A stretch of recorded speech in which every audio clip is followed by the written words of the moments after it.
Hello everybody, Jerry Shields here, and today I am going to do something a little bit different from lessons on the course designer and normal tours of a golf course. Today I am going to do a behind the scenes tour of the Rattlesnake Gulch golf course, and I've had a lot of people, thousands of people have watched the original video on this course as I played hole by hole.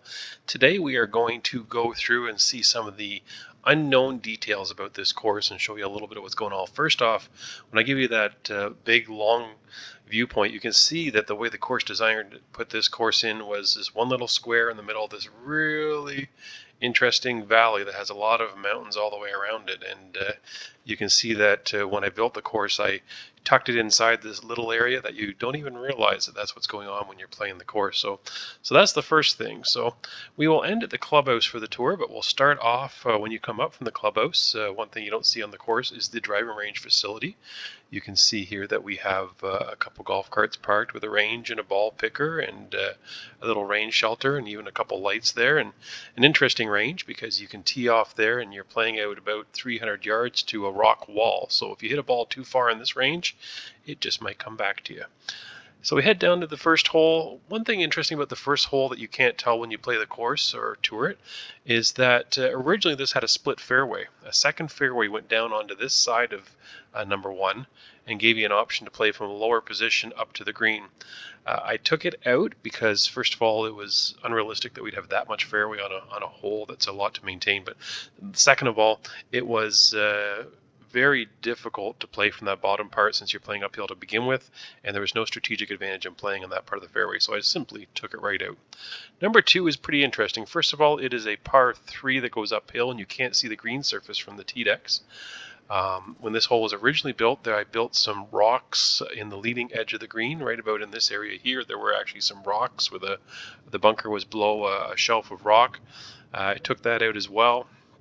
I felt like it was too punitive, that if you were short of the green, you didn't want to hit the rocks and carry them off somewhere, so I took the rocks out and put a bunker. One interesting thing that may not be obvious is that number 2 actually was built with a tunnel for the cart path. So carts go in that little area there, and they go through that rock behind the green, and they come back out on the other side. And you can see the other side of the tunnel comes out on the left side of the green. And some of the other little interesting features up here, you can see that there are some great vistas at this golf course that you never really see from the course. Up behind number 2, looking down that little valley there, it looks absolutely gorgeous. We head into the highlands here of the course. These holes are tucked up into this little valley here, and you can see when the actual game the designer here that it actually is this fake little feature here of these high mountains that you can't see, but you can go down into the area where the holes back into the ravine. And one thing that's interesting in this whole so this part of the golf course is this little area here that when you go down into here, there's actually water way down underneath all of this brush here, and you can't really see that from when you're playing the hole, but if you shoot your ball in there, you're definitely going to find out because there's going to be a splash and you're going to end up in the water. That area is actually the only area of the golf course that is marked as out of bounds as well, so another interesting feature. And again, the views from the parts of the golf course that are on the fringe here are pretty spectacular, looking down and around the golf course. And there are a few goats here and there. You get lucky once in a while and you see one, but I don't see any up here. And to tell you the truth, when I put the goats into the course, I don't remember where I put them all. So there are a few up in the highlands here where you would find goats, but the driving range there on the right, and you can see the high holes there on the front 9 on the left. You come out of there and you go back down in towards the clubhouse area, and you head over to number 10. And over here we have get closer to the valley. We start to get a little more vegetation, and really the interesting thing back in this part of the golf course is this little river here. It's you can see that the way the game designer works, that it actually ends and there's no transition there. I can't modify the area that's on the say left side of the screen here, only the right side I was able to modify. So I had to kind of tuck that in there and hide that so you couldn't really see that. And I do know for sure that there is a goat up here somewhere on one of these outcroppings. I used it for one of the title pages for the game. And do you think I can find it today? There we go. There's the goat. Sit there overlooking the golf course, and what a gorgeous view he's got. And so going down to this part of the river, you don't see much of this in the course, and you don't even see that there are actually waterfalls here. that come down from the river there, and a few rocks, and the water spills off in towards this part of the course. I built that before I built the holes, and I was hoping to incorporate it, but really from that tee deck you don't even see the falls. And when you're up on the next hole here that plays back along the top side, you also don't see it from that angle at all. So there is some falls in there that are hidden. And then you can see this river goes past this cart bridge or cart path here, and the gulch becomes more of a dry gulch, and there's no more water in it down in here, and a lot of more desert features as you get farther away from the river. And that was kind of the idea and the theme of Rattlesnake. So you get up and you play the holes that are back up on top of the hill here. There's a really long cart path here that comes from right down here and comes up here past a little washroom here. So you obviously don't see the washrooms when you're playing the golf course.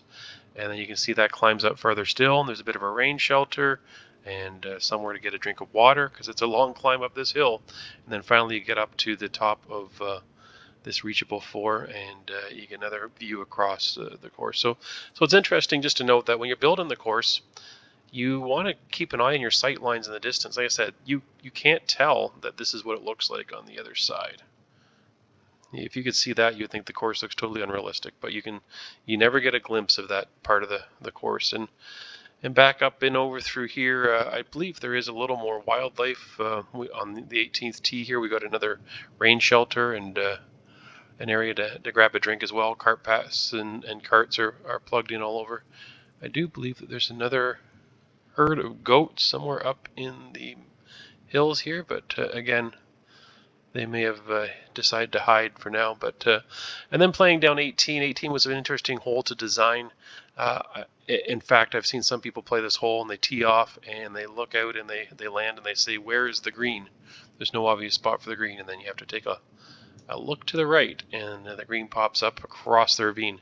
When you play this course, you do not want to be down in here. I have landed a ball down in here just to see what happens. You can't shoot it out of here and directly back up on 18.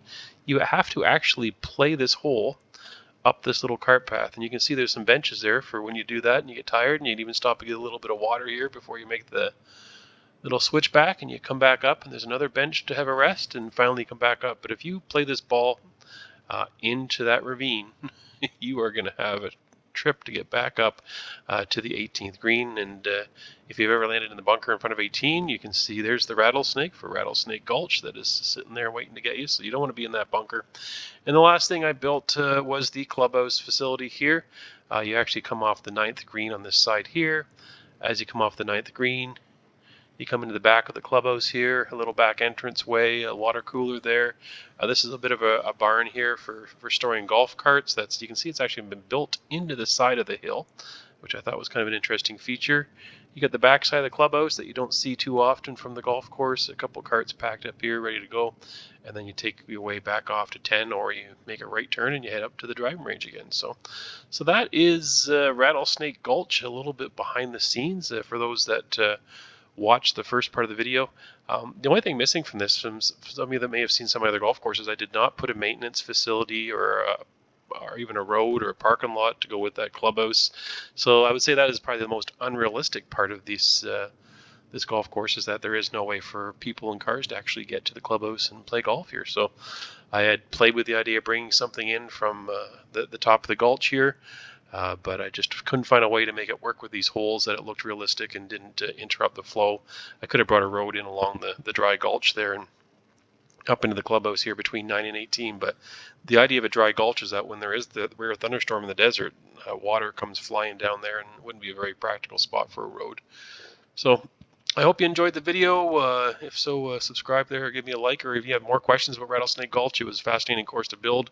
And I said the only course I built with this few trees right here, a lot of desert landscaping, but you can kind of see how it really is just software. And really, when you get inside the golf course, you don't realize when you're looking back that it doesn't go on forever in the distance, because it's very well hidden. But anyways, take care. Hope you enjoyed this. Ask any questions in the comment section below. I'm always looking for ways to help other people if you're designing your own golf course. And until next time, take care and bye for now.